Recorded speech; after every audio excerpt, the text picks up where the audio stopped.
Salut les 20 joueuses et 20 joueurs, bienvenue dans cette 20 jeux de vidéo où nous allons déguster Compagnon. Compagnon, un jeu de Hakon Gardeur, un jeu de 1 à 5 joueurs, on peut y jouer en solo à partir de 12 ans pour une durée approximative de 45 minutes. C'est une nouvelle formule de 20 jeux de vidéo que je teste avec vous aujourd'hui, puisque je suis tout seul, donc je vais essayer de vous faire la vidéo tout seul, un peu comme Chaps le fait. Personne pour me filmer, donc vous ne verrez pas ma tête aujourd'hui, normalement en tout cas.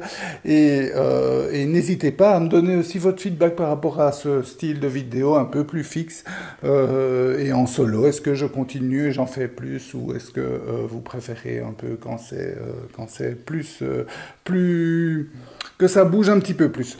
Bref, voici donc Compagnon, un jeu assez simple, un jeu de cartes, que de cartes, donc c'est même pas essentiellement, c'est uniquement que de cartes. Un petit jeu facile à emporter en vacances, ça tombe bien, on est au début, et un jeu assez familial, bien qu'il soit combinatoire et qu'il soit calculatoire, donc familial, mais les 12 ans ne sont pas du tout exagérés, donc il va falloir réfléchir, et vous allez voir, donc les enfants et les jeunes adultes vont apprécier, les experts aussi, les joueurs qui ont plus l'habitude de jouer à des jeux experts aussi, bien que le jeu soit un peu limité. Donc c'est plutôt un jeu d'entrée de gamme, mais très sympathique, une belle surprise pour un petit jeu de cartes. Il est assez complet, vous allez voir.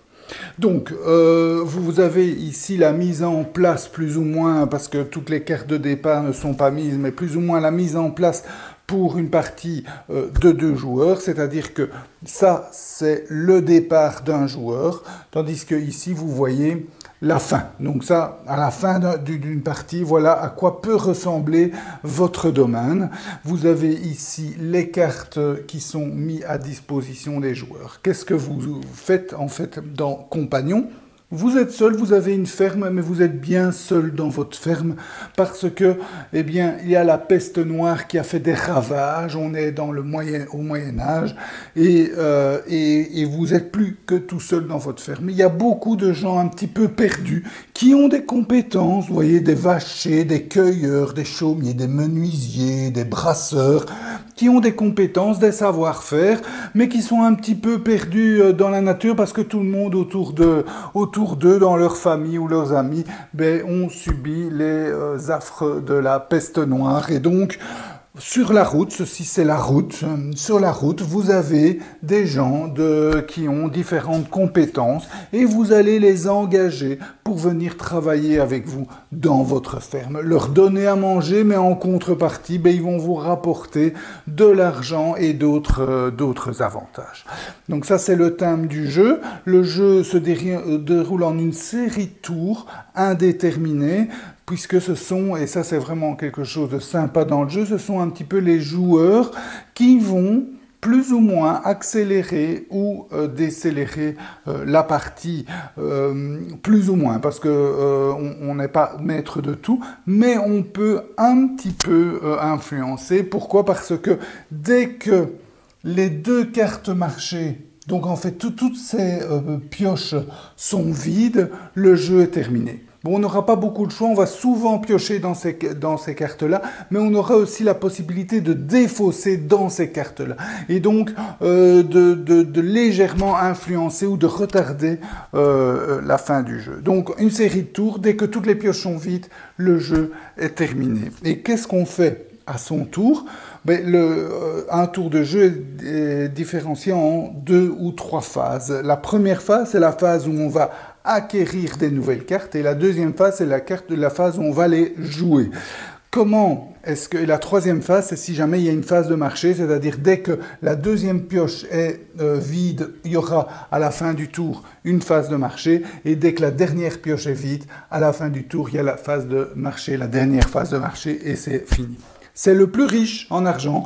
L'argent, c'est un petit peu dommage, mais j'imagine c'est pour rester dans un budget plutôt raisonnable. Mais c'est un petit peu dommage. C'est des petites pièces comme ça en bois. Et vous voyez, de la même taille, donc bonne chance. En plus des tons assez similaires, donc bonne chance pour séparer les deux, des 1, les 20, des 50. Vous voyez, exactement la même taille. Donc ça, c'est un petit peu dommage, mais enfin, c'est pas grave. On sait jouer avec et ça ne porte pas à préjudice. Par contre, les cartes, quand on est à parler du matériel, sont quand même d'une qualité tout à fait correcte. Comment est-ce qu'on fait pour piocher des cartes? Donc, chacun à son tour, à partir du premier joueur ou de la première joueuse, va prendre une des cartes qui sont disposées. Donc, soit une des cartes de la route, soit une des cartes face cachée. Le dos des cartes va indiquer de quel type la carte est. Donc, si on cherche une carte brune, par exemple, et qu'on ne la trouve pas là, on peut essayer de tenter le hasard en disant, tiens, je vais peut-être prendre celui-là ou celui-là pour essayer d'avoir la carte que je recherche. Donc, maintenant, évidemment, c'est un peu de chance dans ces cas-là. Sinon, on prend une des cartes face visible pour être sûr. On prend la carte, on la met dans son village. On remplace directement la carte par la première carte de la pioche. Et le joueur suivant va prendre également une carte et va le placer dans son village. On la remplace par une carte de la pioche. Le troisième va pouvoir prendre, par exemple, une carte d'une pioche. Etc. Et c'est comme ça que se passe la pioche. Quand est-ce qu'on va s'arrêter? On va s'arrêter, en fait, on peut piocher autant de cartes qu'on a de nourriture dans sa ferme. Donc ça, c'est le symbole nourriture. Vous voyez, quand vous voyez ici la ferme terminée de cette joueuse-ci, vous voyez 1, 2, 3 nourritures. Donc on peut toujours piocher 2 cartes plus le nombre de nourriture qu'on a. Donc dans ce cas-ci, cette joueuse-ci peut piocher 5 cartes, tandis que celle-ci n'a aucun jeton nourriture. C'est normal, c'est au tout début du jeu. Elle ne pourra piocher que 2 cartes. En sachant que le maximum absolu, c'est 5. Donc, même si vous avez encore plein d'autres pêcheurs, brasseurs et volaillers qui vont vous rapporter de la nourriture, vous ne pourrez en piocher maximum que 5. Quand la phase de pioche est terminée, chacun prend en main les cartes qu'il a gagnées. Et puis, parmi toutes ces cartes qu'elle a ou qu'il a en main, va pouvoir jouer des cartes pour les mettre dans son village. Comment est-ce qu'on fait? Par exemple, cette joueuse va jouer ces 2 cartes-ci et l'autre joueuse va jouer ces 4 cartes-ci. Là aussi, le nombre de cartes est influencé par ce que vous avez dans votre village, puisque ce sont les maisons qui vont influencer le nombre, qui vont indiquer le nombre de cartes que vous pouvez jouer. Vous pouvez toujours jouer 2 cartes, plus le nombre de maisons que vous avez dans votre village. Donc, par exemple, ce joueur-ci, ou cette joueuse-ci, peut jouer 2 cartes, plus 1 et 2 maisons, donc 4 cartes. Cette joueuse-ci n'en a pas. C'est normal, c'est le début du tour pour elle, et donc elle pourra jouer 2 cartes. Donc évidemment, vous l'avez compris, dans un premier temps, on va principalement investir dans la production de nourriture et dans la production de maisons pour pouvoir piocher et jouer un maximum de cartes. Sans oublier, et d'ailleurs dans les parties que j'ai faites, ce n'est pas nécessairement celui qui est blindé en nourriture et en maison dès le début qui va l'emporter, parce que la première phase de marché, qui est là, qui arrive assez rapidement, en fait au 2e tour en général, 2e ou 3e tour en fonction de où vous puisque quand vous défaussez une carte, vous pouvez mettre dans la pile que vous voulez, donc vous pourriez agrandir les 2 premières piles, donc ça peut être le 3e tour. Quand arrive la phase de marché, vous allez gagner les sous en fonction de ce que vous avez dans votre village. Donc vous voyez, un village de départ vous rapporte 2 sous, tandis qu'un village comme ça rapporte beaucoup plus. À la fin du jeu, vous voyez, cette joueuse a gagné 118 sous. Donc, c'est 118 sous sur toute la partie, donc plus les quelques sous. Mais j'y reviens. Donc, lors des phases de marché, on va gagner des sous, et c'est ça qui fait l'objectif du jeu. C'est ça qui va faire gagner ou perdre. C'est celui ou celle qui a le plus de sous à la fin qui emporte la partie. Donc, si vous arrivez déjà à avoir une machine de guerre à la fin de la première manche, vous allez déjà pouvoir récolter pas mal de sous, et pas mal de sous, ben, bonne chance pour vous rattraper après, même si vos adversaires ont plutôt investi dans la nourriture et les maisons. Donc il faut un juste équilibre entre tout. Évidemment, il faut des cartes qui puissent rapporter de la nourriture et des maisons, mais il faut aussi veiller dès le départ à avoir déjà pas mal de sous qui peut vous rapporter pas mal 2 fois, en fait, aux 2 phases de marché. Donc ça peut faire la différence. Alors, peut-être un peu plus dans les détails, comment est-ce qu'on fait pour jouer les cartes? Donc je vous ai dit, on peut piocher, enfin d'abord la phase de pioche, on pioche autant qu'on a de nourriture plus 2, et puis la phase où on joue, donc on va jouer autant de cartes qu'on a de maisons plus 2. Les cartes qu'on joue, on va les mettre sur son espace personnel autour de sa ferme. Comment est-ce qu'on va les mettre? Il y a différents types de cartes. Il y a des cartes comme ceci, qui sont des cartes solitaires, c'est-à-dire qu'elles se posent comme ça, sur la table. Il y a des cartes comme ceci, vous voyez, qui demandent qui est une carte mise avant lui. Donc je vais vous montrer avec celui-là, c'est plus simple. Donc le saisonnier, ben, il se place simplement sur la table, il n'y a rien d'inscrit. Le vigneron, ben, vous voyez qu'il se place sur le saisonnier. Donc le saisonnier qui rapportait une nourriture, quand on place le vigneron, lui il rapporte 5 sous, mais le saisonnier ne rapporte plus rien. Et le négociant qui se place sur le vigneron, ben, lui il rapporte 14 sous à la place des 5 sous du vigneron, pardon. Donc c'est dans cet ordre-là, hein, si on gagne, on a ça en main, on doit attendre d'avoir pioché le saisonnier pour pouvoir les jouer. Donc là encore, si on voit une carte rose face cachée, on va peut-être avoir tendance de la prendre, on ne sait jamais que c'est le saisonnier. Donc ou bien peut-être plus malin, on ne va pas les prendre tant qu'on n'aura pas vu le saisonnier, etc. Donc ça, à voir comment vous jouez.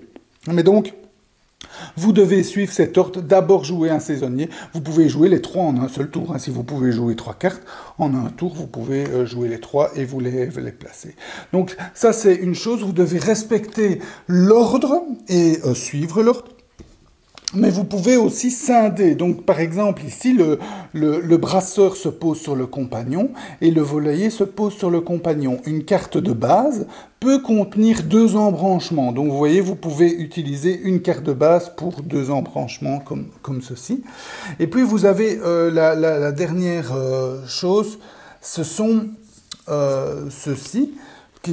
C'est un petit peu la même chose, hein. Donc il faut un faneur pour mettre le colporteur et il faut un faneur pour mettre le muletier, mais le faneur, tout comme le bûcheron, le faneur et le mineur, sont des cartes disponibles à tout le monde tout le temps. Donc si j'acquiers 2 cartes comme ça par exemple, je peux après les mettre quand je les joue sur mon village, et puis après pour les placer, ben, comme je n'ai pas le faneur, je peux prendre le faneur parmi les cartes disponibles pour tout le monde, le mettre et mettre les 2 cartes au-dessus et échanger ce faneur par n'importe quelle carte de ma main. Donc je vais prendre une des cartes de ma main et la défausser dans une des défausses. Donc ça, c'est une façon d'allonger le jeu, c'est de prendre des cartes qui nécessitent une des 3 cartes de base pour se défausser, et alors on rallonge la durée de la partie. Maintenant, on ne va pas toujours le faire parce qu'on rallonge, on va le faire parce que c'est aussi intéressant, puisque, par exemple, cette carte-ci va vous rapporter à la fin du jeu 3 sous par double symbole de minerai. Et vous voyez que ce joueur-ci a 1, 2, 3, 4. Donc, cette carte lui rapporte 6 sous. En plus, comme il en a 2, ça fait 12 sous. Donc voilà. Donc, vous voyez les combinaisons. Donc, des restrictions quand vous placez les cartes. Vous devez suivre l'ordre. Vous avez aussi une autre chose importante, et c'est la dernière condition quand on place une carte, c'est que certaines cartes ont un symbole cadenas. Et le symbole cadenas, vous voyez ici, pour enlever, ouvrir le cadenas, vous avez besoin du menuisier. Vous avez trois options. Soit vous possédez le menuisier, soit un autre joueur possède le menuisier, soit personne ne le possède. Si vous le possédez, vous prenez 2 sous de la banque et vous le mettez sur le menuisier. Je vais vous montrer ici. Ici, c'est le tonnelier. Et donc, vous prenez 2 sous de la banque. Comme la joueuse a le tonnelier, on met 2 sous. Donc, vous voyez, elle l'a d'ailleurs utilisé 3 fois en cours de partie. Elle met 2 sous sur le tonnelier. Si c'était une autre joueuse qui avait le tonnelier, elle prenait donc, si c'est elle, elle prend 2 sous de la banque, elle met sur son tonnelier. Si c'est une autre joueuse, elle prend 2 sous de chez elle et elle met sur le tonnelier de l'autre joueuse. Et si personne ne l'a, elle prend toujours 2 sous de chez elle, mais qu'elle donne à la banque. Donc ça, c'est les différentes conditions de placement. Soit on les place directement sur la table, soit on les place sur une autre carte qui, soit vous l'avez eu comme le saisonnier dans les cartes disponibles, soit vous pouvez l'avoir comme le mineur, le faneur et le bûcheron. Vous pouvez les avoir dans la réserve commune au prix de défausser une carte. Donc, suivre l'ordre et payer éventuellement ou recevoir pour le cadenas. Et donc, lors de la première phase de marché, on va recevoir les sous qui sont indiqués sur vos cartes. Et lors de la deuxième phase de marché, on va recevoir une seconde fois tous les sous qui sont sur vos cartes, plus les sous gris. Donc pas uniquement les sous jaunes, mais les sous gris aussi. Et en plus, les sous qui sont sur une carte rapportent des sous. Donc par exemple ici, le tonnelier rapporte 4 sous en lui-même, plus les 6 sous qui sont dessous. Donc il rapporte 10 sous. En fin de partie, ce tonnelier-ci a rapporté 10 sous, plus les 6 sous qui sont là, qui à la fin de la partie rentrent dans le stock du joueur. Donc c'est pas mal. Hein. On peut aussi, une des stratégies, c'est de gagner des cartes qui... Vous voyez, ce symbole-ci, ça veut dire qu'elle joue la personne qui ouvre les cadenas pour 6 cartes différentes. Donc on peut, une des stratégies, c'est acquérir ces cartes qui déverrouillent d'autres cartes pour gagner des sous et engranger les bénéfices. Donc, par exemple, celle-ci rapporte 3 sous, celle-ci elle rapporte 10 sous, celle-ci 4 sous, celle-ci 14 sous, celle-ci rapporte 3 sous par maison que vous avez. Donc le joueur ici a il me semblait qu'il avait 2 maisons, voilà. C'est comme ça que ça se met, donc 2 maisons, donc 6 sous. Donc vous allez c'est aussi pour ça que c'est combinatoire, puisque ici vous prenez 3 sous par maison, donc vous savez que vous avez intérêt à prendre des maisons pour gagner un maximum de sous, mais c'est aussi calculatoire. Vers la fin du jeu, vous allez commencer à calculer, tiens, combien de sous me rapporte cette carte-ci. Cette carte-ci me rapporte 3 sous par maison, donc 6 sous. Celle-ci, elle me rapporte 3 sous par nourriture. J'ai combien de nourriture? J'ai 2, ça fait 6 sous aussi. Mais si je prends par exemple le vacher et que j'ai celle-ci, je sais que le vacher me rapporte de nourriture, ok c'est bien, mais comme j'ai celle-ci, il me rapporte 6 sous. Celui-ci me rapporte 3 sous par double symbole argent. Donc ici j'en ai 2, là 4, 6, 8... Et je pense que, oui, 8. Donc, 8 fois 8 divisé par 2, ça fait 4. 4 fois 3, 12 sous. Cette carte-ci rapporte 12 sous. Donc voilà, vous allez devoir faire des petits calculs mentaux pour savoir quelle est... Et donc, c'est pour ça que le jeu n'est pas si familial que ça. On demande à partir de 12 ans parce que vous allez faire des petits calculs mentaux comme ça pour essayer d'optimiser, de prendre les meilleures cartes. Donc, combinaison, un peu de calcul... mais finalement, un jeu assez varié, vous voyez, des petites combinaisons différentes, veillez à engranger les cartes avec du minerai ou avec des sous, il y a d'autres cartes qui demandent du foin, il y a des cartes qui jouent avec les symboles nourriture ou les symboles maison, donc il y a un peu une certaine variété, des choses sympas à jouer, des petits coups de classe, par exemple la joueuse ici dans cette partie ici, a réussi dès le premier tour à mettre ça. Donc 14 sous à gagner deux fois, ça peut faire mal. Donc voilà, maintenant, comme je vous dis, un peu combinatoire, et après quelques parties, un joueur expert aura fait le tour du jeu. Il n'y a pas non plus 36 options, mais c'est bien pour un jeu d'entrée de gamme où les joueurs qui ont moins l'habitude peuvent commencer à découvrir les jeux de cartes. Hein. Donc c'est un jeu qui s'emmène partout, jeu de cartes combinatoire, et je vous dis avec un peu de calcul mental quand même. Voilà. C'était donc la dégustation de Compagnon. J'espère qu'elle vous a goûté. Là-dessus, je vais prendre ma petite tasse pour prendre une petite chope en chantant Compagnon, compagnon, partageons ce pain. Et je vous souhaite de bien vous amuser. Santé et à bientôt.